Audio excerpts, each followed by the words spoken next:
What's going on, guys? I'm the Maha Mechanic. Today we're replacing this coolant temp sensor on this 2002 Porsche Boxster. So let's get into it. So I'll insert a clip of how I know to replace this. Basically, you won't get your coolant temp gauge. I might need my keys. So you'll come in here, and when you go to run the car, this light up here will blink at 1 hertz, so 1 time per second. And that's how you know you're gonna have to replace your coolant temp sensor. If it's any faster than that, it's a level thing. So if it's blinking at like 2 hertz or half a second, every half a second there's a blink, then that's when you should check your coolant level. But mine was blinking slow. I think I have a video I'll insert here.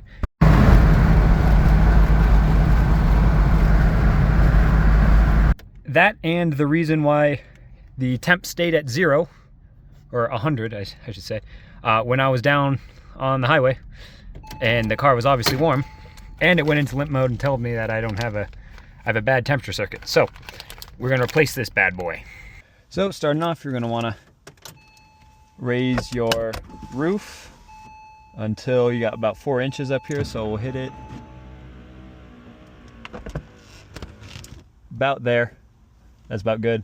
And then push your seats forward. Move your seats forward with the seat backs forward as well, so you have access to this back carpet. I want to do the passenger side as well.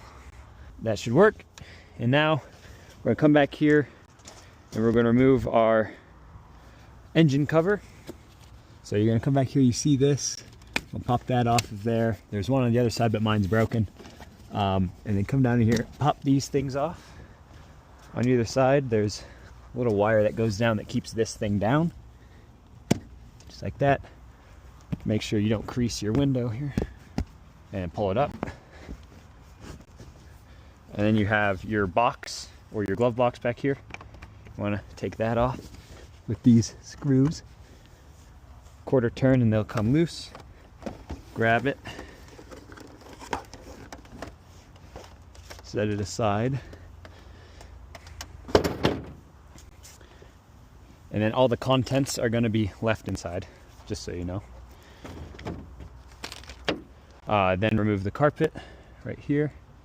Again, quarter turn, they lift up on either side.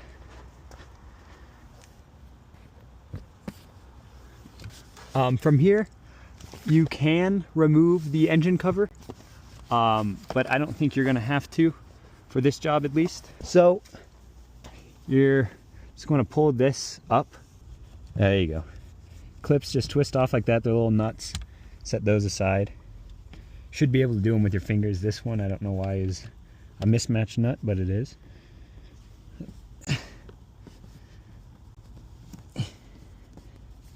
You can also do this with a screwdriver. It looks like it has flats on it for a screwdriver if you need to. So when you're moving these, get your fingernails under it and pull up a little bit. If you're pushing down, it's not going to want to come up, especially if yours are like a little bit stripped out like mine are, it seems.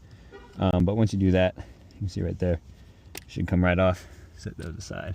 Now we can remove this carpet piece back here, I believe. It slides down behind the center console, and now we have access to our engine cover, our pulley cover back here.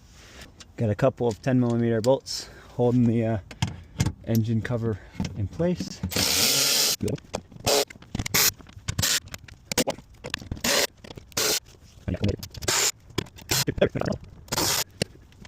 Alright, once you have all of those removed, wiggle this bad boy on out of there. And bam, there's your engine.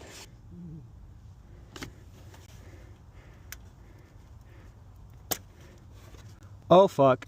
Well, when life gives you lemons. Nope.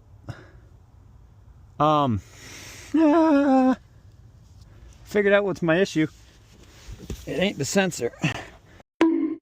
Anyway, that was mega unfortunate. That might have been why I was getting the symptoms of a bad coolant temp sensor.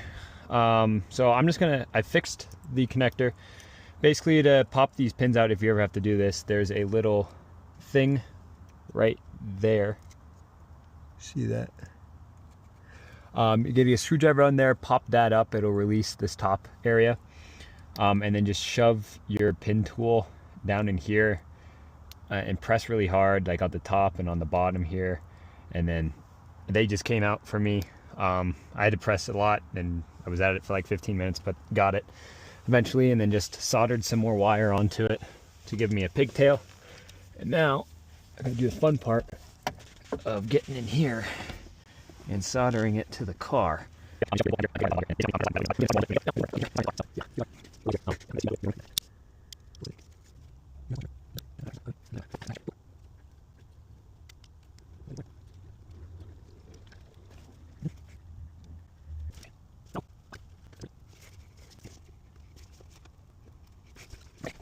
Bam!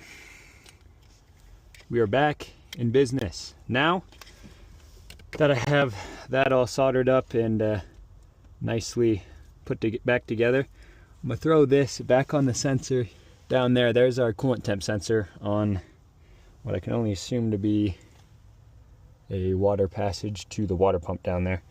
We're gonna throw it back on, turn the car on, and see if we're still getting that issue. If we are, the issue is likely with the sensor, and we'll continue replacing that.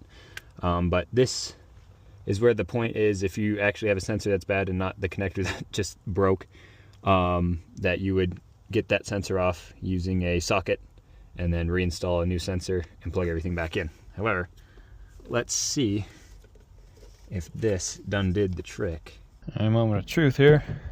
See if that wire fix did it.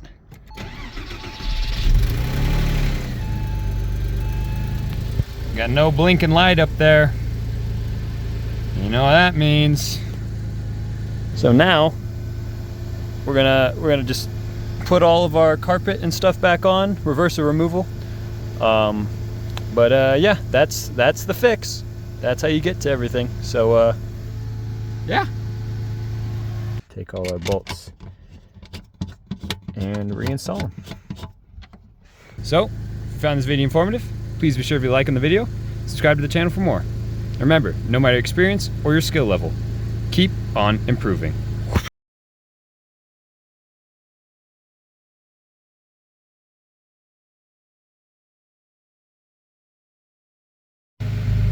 See, you know, if there was a check engine light, I'd be like,